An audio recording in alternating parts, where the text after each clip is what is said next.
Assalamualaikum warahmatullahi wabarakatuh. Kembali lagi dengan saya. Perkenalkan, nama saya Kemal Juniardi dengan NIM 2017 akhiran 017.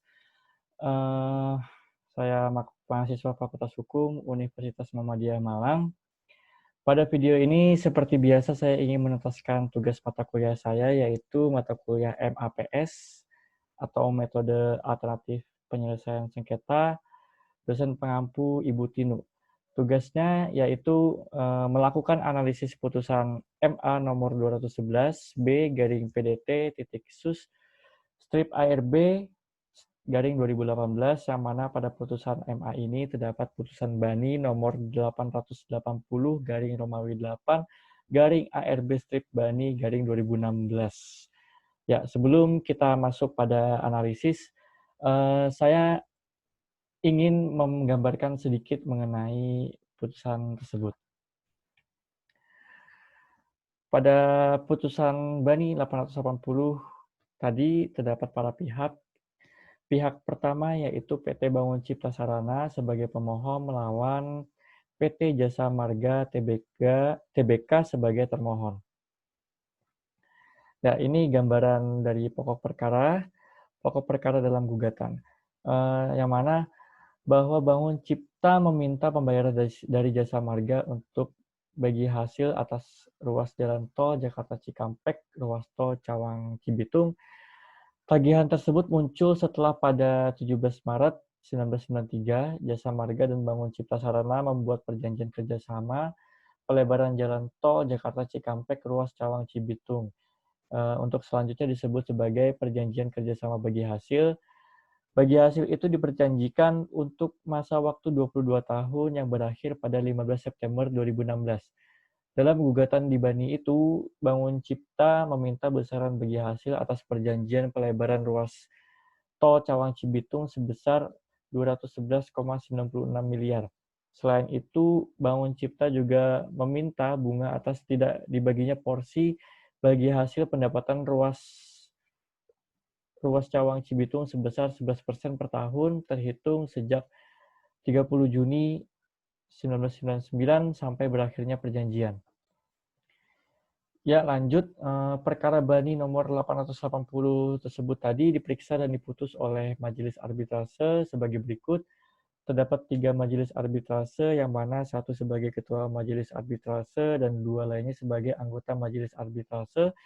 Lalu putusan Bani nomor 880 dengan amar putusan sebagai berikut. Yang pertama, mengabulkan permohonan pemohon untuk sebagian. Lalu yang kedua, memerintahkan dan mewajibkan termohon untuk membayar kepada pemohon uang sebesar 113.160.713.901 rupiah dengan rincian sebagai berikut. Ada 3 rincian di sini. Yang pertama, untuk pembayaran porsi hak pemohon terhitung dari tanggal 30 Juli 1999 sampai 30 April 2016 sebesar 105.979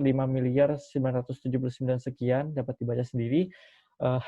Lalu yang kedua, untuk pembayaran porsi hak pemohon terhitung dari tanggal 1 Mei 2016 sampai dengan 15 September 2016 sebesar 2 miliar sekian, kalian dapat baca sendiri. Lalu yang ketiga, untuk pembayaran bunga yang dikenakan terhitung tanggal 16 September 2016 sampai dengan tanggal 13 Juni 2017 sebesar 4.809.033.478 rupiah. Lalu amar putusan yang ketiga yaitu menolak permohonan pemohon untuk selebihnya. Yang keempat, menghukum dan memerintahkan pemohon dan termohon untuk membayar biaya administrasi, biaya pemeriksaan, dan biaya arbiter masing-masing seperdua bagian. Lalu yang kelima, mewajibkan kepada termohon untuk mengembalikan seperdua biaya administrasi, biaya pemeriksaan, dan biaya arbiter, yaitu sebesar 1.528.052.000 rupiah kepada pemohon. Yang keenam, menyatakan putusan arbitrase ini adalah putusan dalam tingkat pertama dan terakhir, serta mengikat kedua belah pihak. Yang ketujuh, menghukum permohonan dan termohon untuk melaksanakan putusan arbitrase ini selambat-lambatnya 45 hari kalender setelah putusan arbitrase ini diucapkan. Yang kedelapan, menetapkan agar salinan atau turunan resmi putusan arbitrase ini didaftarkan di Kepanitraan Pengadilan Negeri Jakarta Timur atas biaya pemohon dan termohon dalam tenggang waktu sebagaimana ditetapkan Undang-Undang Nomor 30 Tahun 1999 tentang arbitrase dan alternatif penyelesaian sengketa. Lalu setelah putusan tersebut, PT Jasa Marga melakukan banding ke Pengadilan Tinggi, yaitu mengajukan permohonan pembatalan putusan Bani nomor 880. Namun pada tingkat banding, permohonan PT Jasa Marga tidak dapat diterima. Lalu PT Jasa Marga melakukan kasasi ke Mahkamah Agung, yang mana memohon agar mengabulkan permohonan pada tingkat banding. Namun putusannya juga menyatakan permohonan tidak dapat diterima. Ya, sekarang analisis saya terhadap putusan Bani nomor 880, jika saya sebagai arbiter, setelah melihat putusan tersebut, saya harus mengecek putusan tersebut apakah sah secara formil terlebih dahulu. Jika ditinjau dari pasal 54 UU Arbitrase dan Alternatif Penyelesaian Sengketa, sudah sah secara formil putusan Bani 880 tersebut.